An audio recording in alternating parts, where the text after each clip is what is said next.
The newest HBO true crime docuseries of the many such works on the platform, Mind Over Murder, is a story that stands apart from all that has come before it.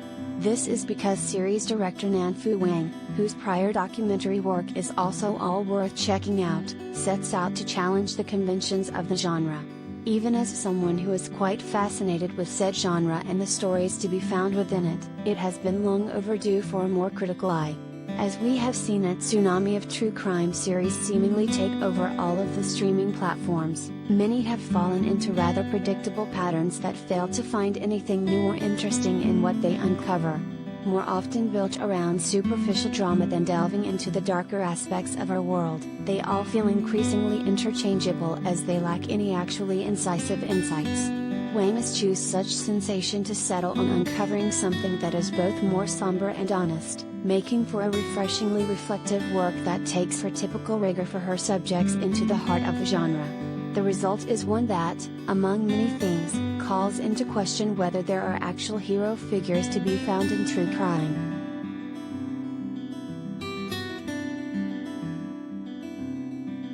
This is felt early on in Mind Over Murder as Wang begins to recount the story of a gruesome murder in the small town of Beatrice, Nebraska that went unsolved for years. Long, sweeping shots of the town as well as the surrounding area show just quiet and simultaneously isolated everything we see can be. We begin to observe how Wang is not just interested in the crime itself, but in the broader societal forces that surround it. This is made explicit when we learn what the results of the investigation were, shifting the focus to be about profiling a place and a people. While many true crime stories are built around suspense where answers are kept secret, Wang lays out almost all of the cards in the opening moments of the series. We know that there were 6 people that were wrongly convicted of the murder and later exonerated. This isn't a show that is built around shock or surprise, instead opting to explore something far deeper than the typical trappings of the genre. It frees Wang up to provide a more comprehensive analysis of all aspects of the story. She is able to both humanize everything more completely and, as a result, reveal her own flawed nature that too often goes overlooked.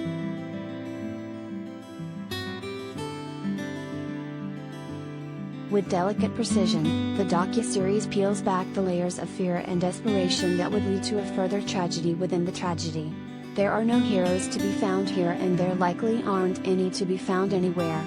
We often like to latch onto such a hero figure who will come to save the day and restore order to the disorder of the world.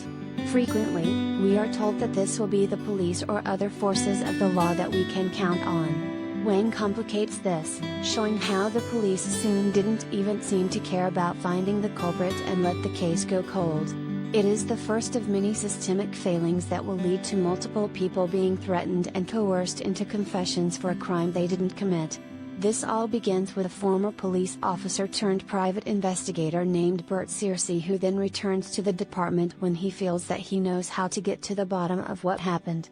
There is no valor or victory in how Wang captures this moment as a final monologue makes clear that this man is not the hero that will come in to save the day.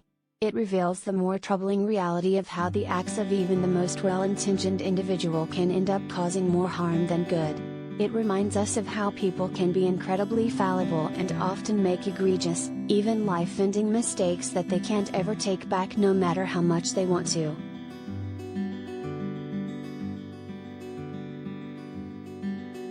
While true crime looks at the worst parts of existence, it also has a persistent and pervasive investment in giving us a hero to feel safe in rooting for. We want to see how the intrepid investigators doggedly pursue all loose ends when everyone else has given up. When we first meet Searcy, he seems to fit this role. This leads us to think that he will be the one that we follow as he tracks down the truth. Only, the truth is not so simple. Wang turns our assumptions on their head by having multiple other interview subjects remark on how he may have had good intentions but actually made things worse. It slows everything down and even cuts out the music to make sure we remember how bad things got once he took on the case. It is all part of how the series turns a sharp eye on itself. It is not every day that true crime takes a hard look in the mirror, though that is what Mind Over Murder is setting out to do, succeeding where many other series have failed. It forms around everything that Circe has been saying and calls into question the validity of what he was doing at the time before looking beyond him to the many systemic failings that ultimately hurt everyone.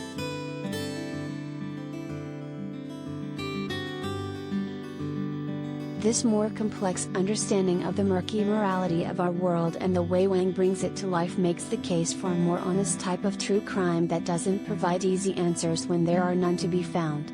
It reveals a glimpse of a truth that is painful to confront, though no less necessary to do so. This is done in a multitude of subtle ways that shows how the series is sowing the seeds of deeper ideas.